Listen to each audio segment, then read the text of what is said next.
Bonjour à tous et bienvenue pour votre petit JT du Geek, c'est GLG et aujourd'hui on va parler de la Weao Boma. Bon, on sait un petit peu que les Chinois s'inspirent souvent du design et des idées des autres pour faire leurs propres produits, soit à l'identique, soit pour s'en inspirer fortement.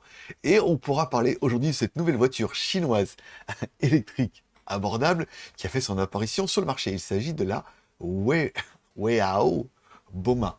Un véhicule à seulement 39 900 yuan, soit 4 750 euros hors taxe. Bon, on sent déjà que c'est plus de la voiture, une voiture de mini-golf upgradée qu'une voiture faite pour aller Paris-Marseille. Ce véhicule est une copie de la Toyota Alphard. Cependant, il ne s'agit pas d'un monospace comme l'original, mais plutôt d'une petite voiture urbaine à 4 portes. Tu l'auras bien compris.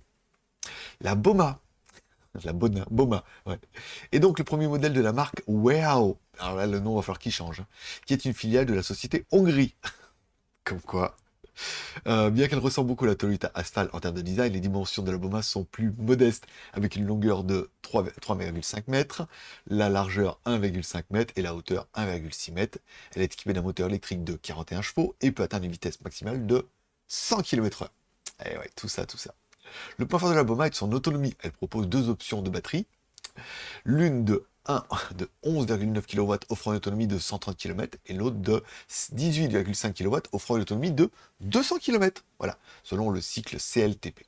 Une version avec une autonomie de 300 km est même également prévue pour 2023. Un peu de patience.